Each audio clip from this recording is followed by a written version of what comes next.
皆さんこんばんは。フォーラム8プレゼンツ玉木のスポーツジャーナリズムの時間です。このチャンネルはスポーツ文化評論家、玉木正之が送るスポーツの真の問題点を取り上げ考える番組です。コメンテーターの玉木正之さんです。よろしくお願いします。はい、よろしくお願いします。お願いします。今回はウクライナに詳しい佐々木正明さん、大和はい。大学の教授をお迎えして、はい。ウクライナとロシアの関係を聞いているんですけれども、はい。ロシアとベラルーシが IOC によって制裁が解除されたと。はい。要するに次のロスオリンピックからロシアとベラルーシは出ても構わないよっていうことを言ってきたんですね。はい。これで、これは俺、さてどう考えたらいいかということなんですけれども、これ小ね。崎さんにさっき聞きたいんですけどね、はい。モスクワオリンピックで、ボイコットがあったご存知ですよね。はい。西側諸国がボイコットした。で、はい。1984年のロサンゼルスオリンピックで、今度は東側諸国がボイコットしたと。はい。有名ですよね。はい。ただ、それよりも前にもそういう騒動がいっぱいあったってのはご存知ですか？はい。あ、え戦争、第二次世界大戦の時ですよね。それは中止になりましたよね。はい。第二次大戦後の、例えばメルボルンオリンピック1900、これは56年ですけれども、はい。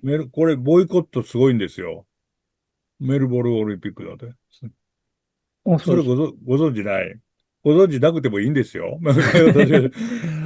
スエズ動乱っていうのがありまして、はい。スエズ動乱があって、それはイギリスとフランスが起こしたので、エジプトとレバノンとイラクがボイコットしてるんですよ。それかうん。らソビエトのハンガリー侵攻というのがあったので、はい。スペインとオランダとスイスがボイコットしてるの。はい。それから中華民国が参加したことによって、中華人民共和国がボイコットしたっていうのもあるんですね。はい。はい。で、それより前で言いますと、1968年のメキシコオリンピックの時には、チャスラフスカというチェはい。コの選手が大拍手を受けて金メダル取るんですけれども、銀メダルになったクチンスカヤというロシアの選手が、本当になんと言いますか、ロシアがチェコを蹂躙した、侵攻した直後だったので、うん。観客から大ブーイングを受けて、逆にちょっとかわいそうだなというぐらい、非難されたというようなこともあったと。まあ、ロシア、オリンピックにはそれだけの騒動があったんですけれども、さて今度、ベラルーシとロシアがロサンゼルスオリンピックに復帰してきたら、果たしてどんな騒動になるのかなと、私ちょっと本当に心配しているんですけれども、そのあたりも今日ちょっと佐々木さんと話し合いたいと思ってたんですけれども、佐々木さんよろしくお願いしますよろしくおね。願いします。様々な論点がありますね、これはね。うん。ね、これはどうなんですかね。ロシアとベラルーシが復帰を許されたというのは。はい。私、2014年、ソチ五輪の時にはい。現場にいたんですね。はい、はい、はい。ドーピング下に、ロシアが、なぜ入ったのかっていう現状、現地の取材をしておりましたね。やっぱり、これ、そう、ロシアが国を挙げてのドーピングに違いドーピング。ないとはい。いうようなことを、ドーピング検査のトイレを通じて、尿の入れ替えをしたとかいうような事件ですね。はい。そうです、そうです。つまり、はい。ソ連邦崩壊の後のですね、社会のはい。混乱が、スポーツの選手の育成が間に合わなくてですね、うん。ちょうどね、2006年とか2008年、うん。中国、北京オリンピック、トリノオリンピックぐらいですかね、バンクーバーではい。かなりね、ロシアの選手がメダル取れなくなったんですよ。ああ。で、まあ、自国開催で、ソチうん。五輪っていうのができますよということで、大号令をして、あで、そして選あ。手にドーピングをしてメダルを取らせるということをやったんですね。で、しかもアンチドーピング機関が、アンチ、はい。ドーピングを取り締まるんじゃなくて、ドうん。ーピングをいかにこう、かいくぐるかっていう機関になってたんです。なるほど。それが実態なんですね。で、あその頃から取材をして、次は、例えばコロナ禍があったりとか、あ、はい。ドーピング禍にもかなりそのロシアがごまかしたりとかですね、うん、IOC に対する立てつくような状況にもあったし、うん、さらにこのウクライナ情勢というのがあって、はい、ロシア人の選手がですね、国際舞台から、オリンピックだけじゃなくて、ワールドカッはい、プも含めて、除外されていたっていうのがはい、長らく続いていたんですよ。うん、で、IOC はですね、やはりね、こうした状況を、スポーツと、はい、政治の舞台、はい、別物ということで、うん。復帰にね、ずっとね、内部で動かしていたと思います。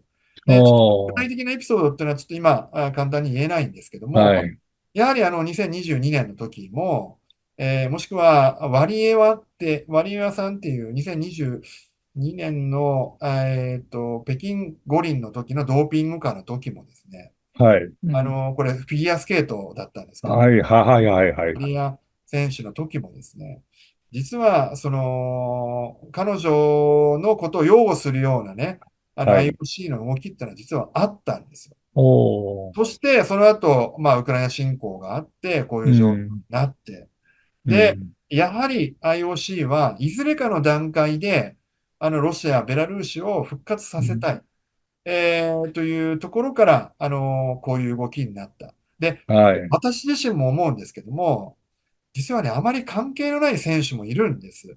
IOC、ロシアの関選手係がないというの中。のは、ドーピングとは関係はい、ドーがない。ピングもそうですし、プーチン政権の、だけど、はい、はい、ウクライナ侵攻とは全く関係のない、はい、未来を奪われているアスリートが、はい、ロシア国内に、多いんですよね。なるほど。で、そうした現状を果たしてどう見るのかっていうのうが、ん。我々が、に突きつけられている問題なんですよ。なるほどね。で、オリンピックの理はい、想から言うと、要するに世界平和というものを目指すのならば、スポーツの場には戦争は持ち込まないということは、これは正しい姿勢だと思うんですね、ある意味では。はい、そうでといすね。うことは、ロシアの選手もベラルーシの選手も出てきて、このスポーツの場では仲良くするっていうことから広げていって、世界平和につなげるというのが、ある意味正しい姿勢なんですが、ウクライナ人からとっては、やっぱり、この恨みつらみといいますか、憎しみといいますか、そういうものは消せないところがありますよね。おっしゃる通りですこね。のバランスっていうのはどうなっていくと思われまはい。すか？これやっぱり戦争とオリンピックという非常に重要なテーマだと思います。はい、玉木さんが先ほどおっしゃったように、実はかつてのメールボール、メキシコ、はい、戦争中のね、国っていうのは、20世紀のオリンピックもかなりあったんであった、すね。はい、そうですね。それで出る出ないっていう話があって、もしくは政治はい、的な、開会式に出ないというようなう状況もん、ありました。で、これオリンピックというものが、やはりね、ちょっと日本人がこれ幻想を抱いてるんですけども、はこれはね、やっぱりね、オい、リンピックって絶対的なものではなくって、はい、どうしてもね、国際社会の反映だと思います。うん、で、この、ウクライナ情勢に至っては、やはり、ロシア側からすれば、エコひいき、ウク差別を受けているというような状はい。況を、思っていますし、ウクライナはどそれはうしても許せない。それはそうでしょうね。アメリカが、イランを攻めても、それが、オリンピック休戦の時だったにもかかわらず、アメリカが排除されるってことはなかったわけですからね。おっしゃる通りです。ええ、で、しかも次の五輪はアメリカであアると。メリカで、はい。ロシア人の目から見ると、もうこれはどうしても、国際情うん、勢の凸凹なね、はい。事後がまかり通る世界にしか見えないんです。はい。で、うん、まずロシア側の反応をちょっと細かく言いますとですね、はい。これね、実質的に認めてはいるんですね。例えばこれうん、は、チームのはい。可能になります。はい。つまりロシア代表選手だけじゃなくって、はい。例えば、サッカーとか、ハンドボールとかですね、代表のチームしかいない競技ってのは結構あるんですね。はい。はこれでい。出れるというような状況にもなります。うん、ただですね、うん、まだですね、この国旗国家が認められているわけではないんですよ。はい。そうらしいですね。はい。ですかうら、ん、ここはね、まだ完全な勝利ではないというようなことが、まあ、大方の反応です。なる第ほどね。一段階に過ぎないといううん。ような、要するに、ロシアオリンピック委員会を通じて、オリンピックに出るのは構わないけれども、国旗と国歌を使ってはいけないっていうことはい。なんですよね。はい。で、さらにですね、これね、IOC は認めたんですけども、出場はえね、IF のはい。判断で、IF というのは各競技の国そうです。際団体ですよね。はい。で、これね、実は柔道、はい。レスリング、水泳、体操、はい。これロシアのはい。強い、ところは結構 OK、おー。な姿勢を見せてます。なるほど。で、中立であろうがなかろうが、はい。団体戦も認めますよと、うん。というような状況です。ところが、ここでは陸上、うん。スキーとなると、これ、冬の日もなりますけどね、まだはい、はい、はい。28ではないんですけども、これ特にね陸上はね、認めてないような状況。おー。これね、ドーピング化が、この陸上から、始まったということで、選手のはい。ね、反対も大きいということなるほど。はい。そしてね、実はね、これ、ロシア側がね、譲歩した、背景っていうのがあるんです。なぜこのね、何 IOC、をはい。はい、IOC が認めるようになったかというと、はい。まずですね、ロシアというのは、このウクライナ侵攻によって、新たに4州を占領し、支配した。はい。4それを、州というのはウクライナの4州はい、そうです。ですね。南部、東部にある4州。はい。で、これをロシア憲法下において、ロシアの自治体であると。とうん。いうようなことを国家として認めているんですね。で当然、ロはい。シアの、あれですか地方ということになロシアのるんですか？地方です。まあ、私、うん。岩手県なんです、出身なんですけども、はい、はい、はい、はい。まあ、占領下にある岩手県があったとして、はい。岩手県がロシアであるというような、なるほど。はい、はい。ちょっと不謹慎な例で大変申し訳ないですはい、けど、はい、はい。はい。というような状況なんです。で、つまり、その4州から出た、秀でたアスリートっていうのはロシア代うん。表になれるという状況。おー。だからそれはロシアオリンピック委員会のそうん。の状況。もちろんいませんけどね。うそうしたん。状況にはいないんですけども、うん。実はね、その IOC の判断の前に、うん。この4州を、帰属を留保したんです。ああ。ロシアオリンピック委員会は。要するに、留保っていうのはもう、まあ、はっきり言うと認めないと認めないといういう、ことですよ。いうことですね。はい。これ、譲歩したんです、実は。うん。そう、認めなくてもいいですよというのをロシアの方が言ったと。IOC に言った。IOC に。はい、はつまりまあ、どういうステータスかちょっと私詳しくわからない、あ。今のはい、ところ聞かないとはい、はい。わからないんですけども、この4州からロシアオリンピック委員会の中にあるアスリートの帰属を排除したとも言えますね。うー一時的に。それで IOC ん。が認められない。なるで、ほど。ここにもロシアの政治家、保守派は反対をしてるんです。あそれは、あ。我々の州であって、ROC の、ロシアオリンピック委員会の判断を腰はい。抜けだということも言っている。なるほどね。ですから、ここも非常に複雑な状況ですね。うーで、ん。今ね、ちょうどね、予選が始まりつつあるので、はい、はい。オリンピックの予選でオリンピックのすね。予選が、はい。もうね、これ、切羽詰まった状況で IOC が認めたっていうのは間違いないとああ。言います。うん。はい。で、ところがですね、これ、もう少しええ。詳しく言うと、IOC は、ウクライナ側は CAS にね、提訴しキャス、てね、国際仲裁裁はい、判所ですね。そうです。スポーツに関する。で、これは、まあ、非常にこう、実は私もウクライナのキーウに行ってきて、スポーツショーの前にですね、遺影が立ちはい。並んでるんですけども、大きなね、亡くなったオリンピアンとか、パラリンピはい。アンとか、メダリストとか、コーチの遺影がずらーっと並んでるんですよ。はい、並んでますね。以前、佐々木さんに写真で見せていああ、ただいそうですね。たところ、はい。はい。これ、ちょっともう一つ言うと、この、2020、今年の東京オリンピックでスケルトンの選手がね、はい。水筒のヘヘルメッルメット、トに、はい。亡くなった人の写真をはい。貼って出たという、出ることができなくなったということですよね。そうなんですね。でね、実はここに、非常にこう憤慨をしていると。おー。この IOC の判断にとても憤慨をしています。うー失望ん。とさえしてますし、うーん。やはり同じ土俵では戦いたくない。あー。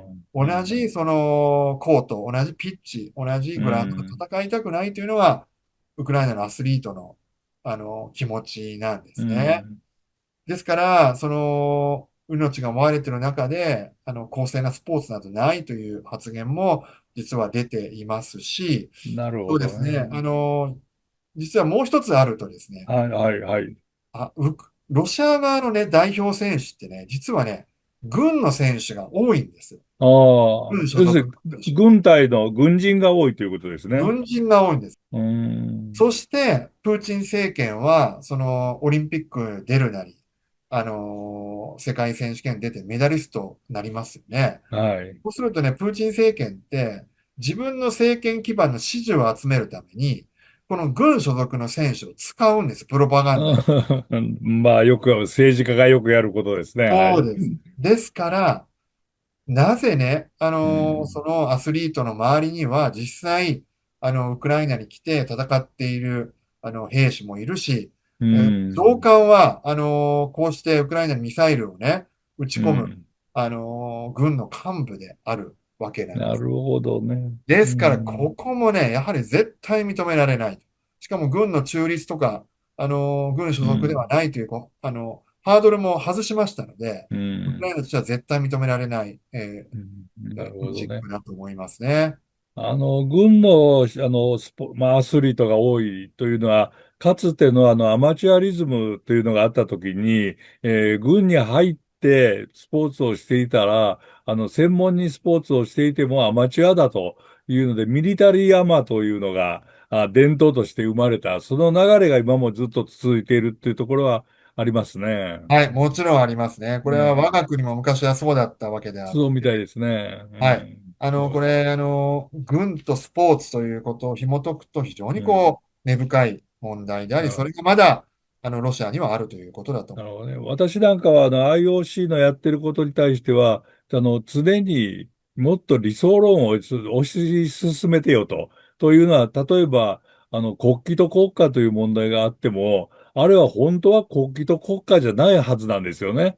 要するに、各国のオリンピック委員会の選んだ旗であり、選んだ音楽であるはずで、国旗と国家ではないはずだと。その辺をIOC なんかもっと主張したらいいのに、やっぱり国の戦いにする方が盛り上がるというところがありますから、商業主義に走っている IOC としては、どうしても国旗国家という言葉を曖昧に使うんですよね。このあたりもなくしてしまったらどうなのかって思うんですけど、まあそこまではいかないんでしょうね。そうですね。うん。どうしてもですね、まあ、日本人の選手は日の丸ということもはい。ありますし、うん。まあ、わかりやすいですよね。あまあ、の、実そう際のなんですよ。試合で誰が勝ったということで言うと、あと、わかりやチーム戦になすいです。りますとね、非常にこれもわかりやすい、現状だと思いますね。そうですから、ですね。これはね、コロナのうん、前に私が大阪のテレビに出て、国旗と国歌をやめたらいいって言ったらみんなにうわーっと反対されましたもんね。はい、そんなことしたら面白くないっていうの。要するに面白さでオリンピックやっているのかっていうことは問題なんだけれども、現実としてはそうですよね。現実と。このあいや、たりでもどの辺に落ち着くんでしょうね。そうですロサンゼルスオね。リンピックでは。まあ、やっぱりでもね、私、リオにいた時にね、はい、はい、はい。ロシアがドーピング下で、はい、ほぼ選手出れなかったんですよ。はい。でね、イシンバエワっていう、あ、棒高跳びの女子の、棒高跳びの選手、はい。はい、選手がですね、IOC で彼女は来てたんではい。すよね。会議があって。はい。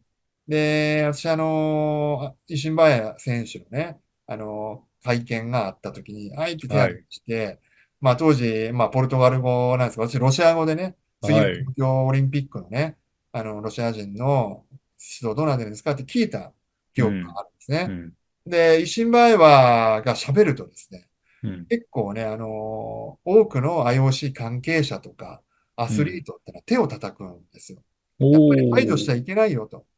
おー。純粋にね、戦っているアスリートというのうん。は、このね、国家のそういうプロパガンダに利用されたりとか、もしくはうん。誰かの商業主義のためにやってるんじゃなくて、うん。純粋にね、自分の自己記録だったりとか、勝利を目指してやってるわけであって、うそうしたもん。のは関係ないんだよって雰囲気をね、非常に感じたんですね、私その時も。